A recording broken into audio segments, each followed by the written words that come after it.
Ingat bahwasannya setiap makhluk yang bernyawa pasti akan mendapatkan kematian. Lalu apa yang kita bawa nanti ketika mati kalau kita ngurusin dunia saja? Sedangkan alam ini hanya alam sementara. Alam yang fana, alam tipu daya. Alam yang sesungguhnya nanti di yaumil akhir, di akhirat. Alam yang abadi yang tidak ada waktu selesainya. Maka dari itu perbaiki.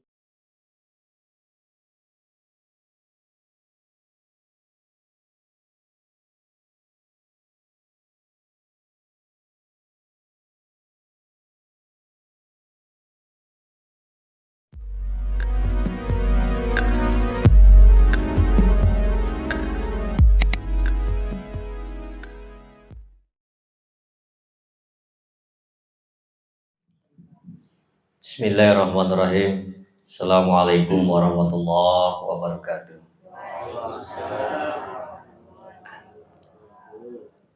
Alhamdulillah. Alhamdulillahilladzi arsala bil huda wa dinil haq. Asyhadu an la ilaha illallah wa asyhadu anna Muhammadan abduhu wa rasuluh. Allahumma shalli ala sayyidina Muhammad wa ala ali sayyidina Muhammad. Kama shallaita ala Ibrahim wa ala ali Ibrahim wa barik ala sayyidina Muhammad fil alamin innaka Hamidum Majid. Allahumma ya Allah bi barakatihim wa karamati wa syafaatin nabiyina Muhammad sallallahu alaihi wasallam. Bismillah bi qadratillah bi ilmillah la haula wala quwata illa billah. Puja dan syukur hanya milik Allah yang Maha Ghafur. Salawat dan salam marilah aturkan kepada junjungan kita, Nabi besar kita, Habibana wa Nabiyana Muhammad sallallahu alaihi wasallam. Mudah-mudahan keberkahan syafaatnya terlimpah curahkan pada keluarganya, para sahabatnya, para pewaris dan pengikut-pengikutnya. Wabil khusus kita yang berkumpul di sini maupun saudara kita, tetangga kita, keturunan kita, leluhur kita, mudah-mudahan diaku umatnya Rasulullah sallallahu alaihi wasallam. Santrinya Syekh Abdul Qadir Al-Jailani, amin ya Allah ya Rabbal. Alhamdulillah wa syukurillah yang saya hormati serta saya banggakan Bapak Abdul Khalik sekeluarga yang senantiasa dalam perlindungan Allah Subhanahu wa taala. Yang saya hormati serta saya muliakan para jamaah, bapak-bapak, ibu-ibu, para pemuda-pemudi, para ustadz-ustadzah, para alim ulama, para sepuh dan bini sepuh yang mudah-mudahan juga dalam perlindungan Allah Subhanahu wa taala. Alhamdulillah, puja dan syukur kepada Allah, dengan berkah karamah dan inayah hidayahnya kita bisa berkumpul kembali, bermuajah, bersilaturahim, menggugurkan kewajiban sebagai seorang muslim. Sebelum kita bertawassul beristighosah, ada sedikit nasihat yang mudah-mudahan bisa bermanfaat. Yang pertama, menata hidup yang lebih baik.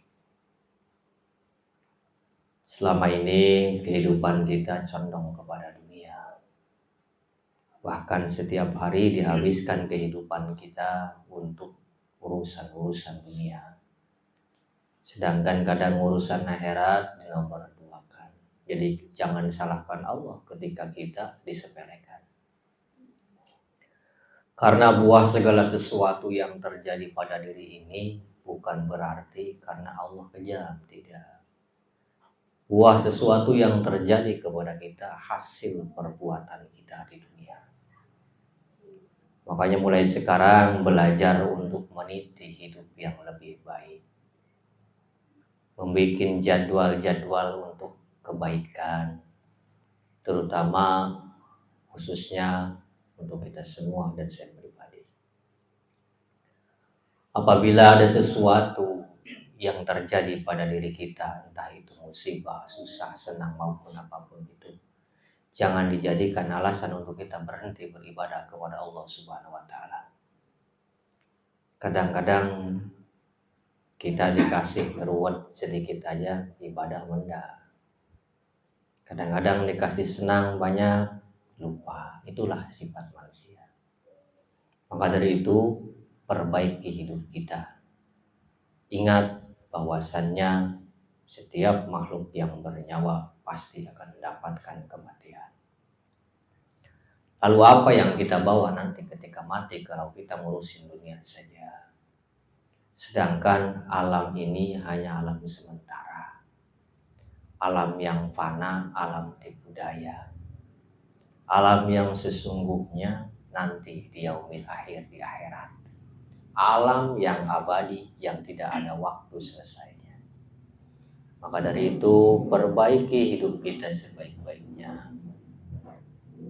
perbaiki terus ibadah kita sebisa mungkin, perbanyak berkomunikasi dengan Allah walaupun dalam keadaan apapun pada diri kita. Dari pagi sampai petang usahakan terus bersama Gusti Allah Subhanahu wa taala. Para hadirin, para jamaah majelis ilmu rahimahullah. Kalau bukan kita yang berubah, siapa yang mau berubah? Lili barat hidup ini kalau begini-begini terus tidak ada perubahan. Ngaji setiap malam Rabu sering datang ke sini, kalau tidak ada efek ke kitanya untuk apa? Jadi segala sesuatu perbuatan apabila dikerjakan walaupun itu kebaikan misalnya, itu harus ada efeknya. Efek ngaji, efeknya tambah tawadu, tambah istiqomah. Jangan kebalik, ngaji mah jalan, ibadah boten, sedekah alot, unggal dina ngomongi uang, penyakit hati hati, pusing paling bahaya. Belajar melembutkan jiwa dan raga, terutama hati. Karena apabila hatinya masih tidak lembut, dohirnya lahir batin tidak akan. Jadi kapasitas keimanan seseorang itu terletak dalam hatinya. Makanya kalau badan, misalkan anjing itu najis, dijilat oleh anjing najis, tapi senajis-najisnya anjing bisa dicuci dengan tanah. Tapi ketika mulut kita, itu najisnya tidak akan hilang. Makanya belajar untuk mensucikan diri dalam hati. Karena penyakit najis yang tidak terlihat itu yang ada di dalam qalbi kita. Sedangkan ibadah kepada Allah itu lahir batin harus dalam keadaan bersuci. Tapi kadang-kadang kita suci dohirnya saja, sedangkan batiniahnya dalam keadaan bernajis. Makanya sholat di masjid juga percuma, banyak najisnya. Hanya kalau ahli ilmu Allah, sholatnya pilih-pilih, bukan berarti nggak mau bergaul, bukan. Karena tahu. Makanya belajar membersihkan kotoran-kotoran yang ada di dalam hati. Karena pusat segala perkara itu adanya di dalam hati.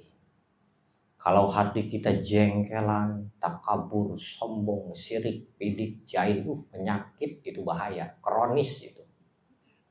Makanya bagaimana untuk cara membersihkannya? Bidzikrillah tatma'innul qulub. Berbanyak berzikir, membaca salawat kepada Nabi Muhammad SAW. Berbanyak beristighfar kepada Allah, memohon ampunan di setiap detik. Supaya apa? Supaya hati kita diberikan kelembutan, mendapatkan hidayah dan inayah dari Allah Subhanahu wa taala. Para hadirin, para jamaah rahimakumullah. Mungkin itu saja yang dapat saya sampaikan. Intinya belajar memperbaiki diri, menata kehidupan lebih baik lagi, terus berjuang sampai lebih baik lagi untuk menuju kepada Allah Subhanahu wa taala. Marilah kita berselawat kepada Nabi Muhammad SAW. Namun dengan membaca selawat kita di aku umatnya Rasulullah, santrinya Syekh Abdul Qadir Al-Jailani. Amin ya Allah ya Rabbal